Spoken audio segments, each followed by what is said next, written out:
A Chinese Wonder Book by Norman Hinsdale Pittman. Chapter 11. The Phantom Vessel.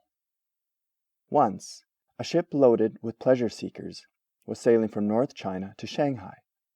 High winds and stormy weather had delayed her, and she was still 1 week from port when a great plague broke out on board. This plague was of the worst kind. It attacked passengers and sailors alike, until there were so few left to sail the vessel that it seemed as if she would soon be left to the mercy of winds and waves. On all sides lay the dead, and the groans of the dying were most terrible to hear. Of that great company of travelers, only one, a little boy named Ying Lo, had escaped. At last, the few sailors who had been trying hard to save their ship were obliged to lie down upon the deck, a prey to the dreadful sickness, and soon they too were dead. Ying Lo now found himself alone on the sea. For some reason, he did not know why, the gods or the sea fairies had spared him. But as he looked about in terror at the friends and loved ones who had died, he almost wished that he might join them. The sails flapped about like great broken wings, while the giant waves dashed higher above the deck, washing many of the bodies overboard and wetting the little boy to the skin. Shivering with cold, he gave himself up for lost and prayed to the gods, whom his mother had often told him about, to take him from this dreadful ship and let him escape the fatal illness. As he lay there praying, he heard a slight noise in the rigging just above his head. Looking up, he saw a ball of fire running along a yardarm near the top of the mast. The sight was so strange that he forgot his prayer and stared with open-mouthed wonder. To his astonishment, the ball grew brighter and brighter, and then suddenly began slipping down the mast, all the time increasing in size. The poor boy did not know what to do or to think. Were the gods in answer to his prayer sending fire to burn the vessel? If so, he would soon escape. Anything would be better than to be alone upon the sea. Nearer and nearer came the fireball. At last, when it reached the deck, to Ying Lo's surprise, something very, very strange happened. Before he had time to feel alarmed, the light vanished, and a funny little man stood in front of him, peering anxiously into the child's frightened face. "Yes, you are the lad I'm looking for," he said at last, speaking in a piping voice that almost made Ying Lo smile. "You are Ying Lo, and you are the only one left of this wretched company." This he said, pointing towards the bodies lying here and there about the deck.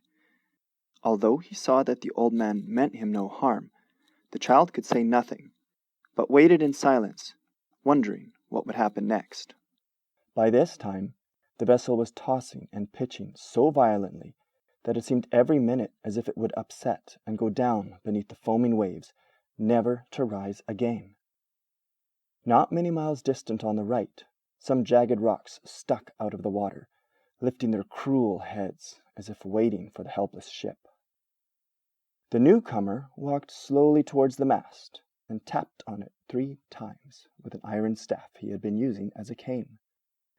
Immediately the sail spread, the vessel righted itself and began to glide over the sea so fast that the gulls were soon left far behind, while the threatening rocks upon which the ship had been so nearly dashed seemed like specks in the distance. "Do you remember me?" said the stranger, suddenly turning and coming up to Ying Lo. But his voice was lost in the whistling of the wind, and the boy knew only by the moving of his lips that the old man was talking. The gray beard bent over until his mouth was at Ying Lo's ear. "Did you ever see me before?" With a puzzled look, at first the child shook his head. Then, as he gazed more closely, there seemed to be something that he recognized about the wrinkled face. "Yes, I think so, but I don't know when." With a tap of his staff, the fairy stopped the blowing of the wind, and then spoke once more to his small companion. "1 year ago I passed through your village. I was dressed in rags and was begging my way along the street, trying to find someone who would feel sorry for me. Alas, no one answered my cry for mercy. Not a crust was thrown into my bowl. All the people were deaf, and fierce dogs drove me from door to door. Finally, when I was almost dying of hunger, I began to feel that here was a village without one good person in it. Just then, you saw my suffering, ran into the house, and brought me out food. Your heartless mother saw you doing this and beat you cruelly. Do you remember now, my child?" "Yes, I remember," he answered sadly. "And that mother is now lying dead.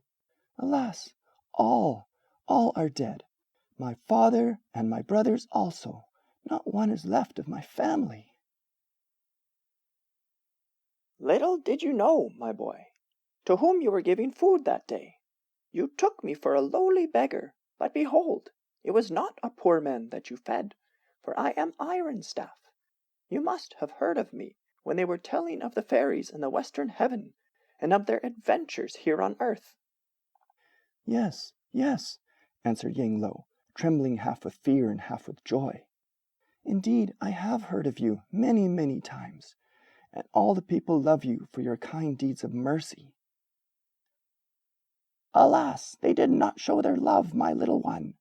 Surely you know that if anyone wishes to reward the fairies for their mercies, he must begin to do deeds of the same kind himself. No one but you in all your village had pity on me in my rags. If they had known that I was Iron Staff, everything would have been different. They would have given me a feast and begged for my protection. The only love that loves aright is that which loves in every plight. The beggar in his sad array is moulded of the self-same clay. Who knows a man by what he wears, by what he says, or by his prayers? Hidden beneath that wrinkled skin, a fairy may reside within. Then treat with kindness and with love the lowly man, the God above. A friendly nod, a welcome smile, for love is ever worth the while." Yinglo listened in wonder to Ironstaff's little poem, and when he had finished, the boy's face was glowing with the love of which the fairy had spoken. "My poor, poor father and mother," he cried. "They knew nothing of these beautiful things you were telling me. They were brought up in poverty, as they were knocked about in childhood by those around them, so they learned to beat others who begged them for help. Is it strange that they did not have hearts full of pity for you when you looked like a beggar?" "But what about you, my boy? You were not deaf when I asked you. Have you not been whipped and punished all your life? How then did you learn to look with love at those in tears?" The child could not answer these questions, but only looked sorrowfully at Ironstaff. "Oh, can you not, good fairy, will you not, restore my parents and brothers, and give them another chance to be good and useful people?"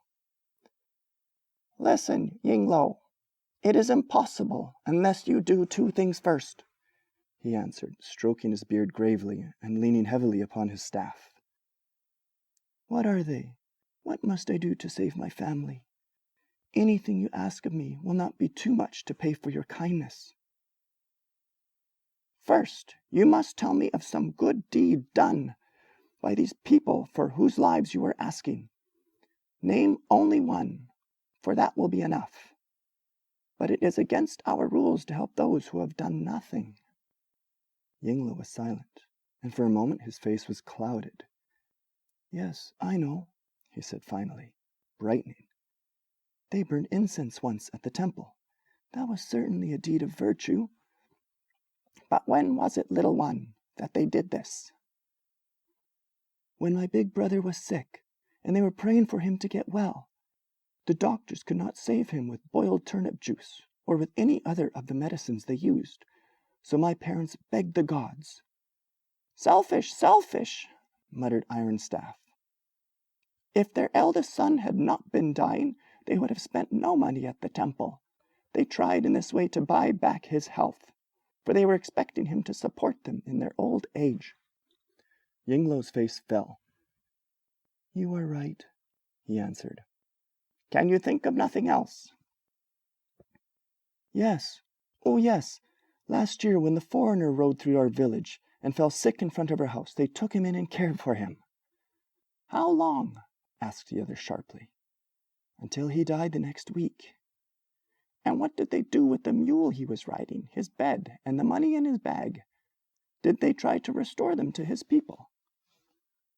No, they said they'd keep them to pay for the trouble. Yingluo's face turned scarlet.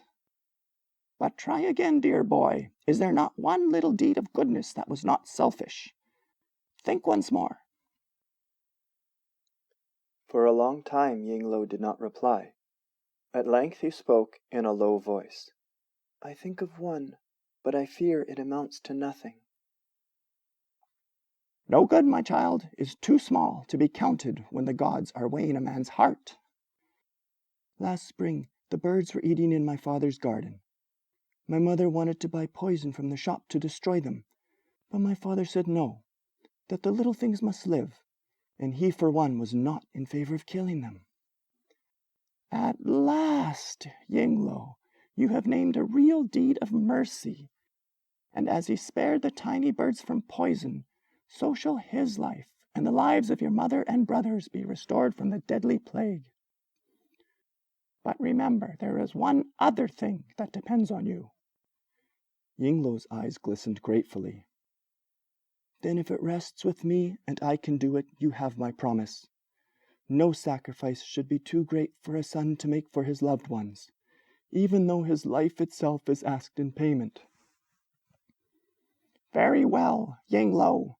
What I require is that you carry out to the letter my instructions. Now it is time for me to keep my promise to you. So saying, Iron Staff called on Yingluo to point out the members of his family, and approaching them one by one with the end of his iron stick, he touched their foreheads. In an instant, each, without a word, arose. Looking round and recognizing Yingluo, they stood back, frightened at seeing him with the fairy. When the last had risen to his feet, Iron Staff beckoned all of them to listen. This they did willingly, too much terrified to speak, for they saw on all sides signs of the plague that had swept over the vessel, and they remembered the frightful agony they had suffered in dying. Each knew that he had been lifted by some magic power from darkness into light. My friends, began the fairy, little did you think when less than a year ago you drove me from your door, that soon you yourselves would be in need of mercy. Today you have had a peep into the awful land of Yama. You have seen the horror of his tortures, have heard the screams of his slaves, and by another night you would have been carried before him to be judged. What power is it that has saved you from his clutches? As you look back through your wicked lives, can you think of any reason why you deserve this rescue? No, there is no memory of goodness in your black hearts. Well, I shall tell you, it is this little boy, this Yingluo, who many times has felt the weight of your wicked hands and has hidden in terror at your coming. To him alone you owe my help. Father, mother, and brothers all gazed in turn. First at the fairy, and then at the timid child whose eyes fell before their looks of gratitude. By reason of his goodness, this child whom you have scorned is worthy of a place within the western heaven. In truth, I came this very day to lead him to that fairyland. For you, however, he wishes to make a sacrifice. With sorrow, I am yielding to his wishes. His sacrifice will be that of giving up a place among the fairies, and of continuing to live here on this earth with you. He will try to make a change within your household. If at any time you treat him badly and do not heed his wishes, mark you well my words. By the power of this magic staff, which I shall place in his hands, he may enter at once into the land of the fairies, leaving you to die in your wickedness.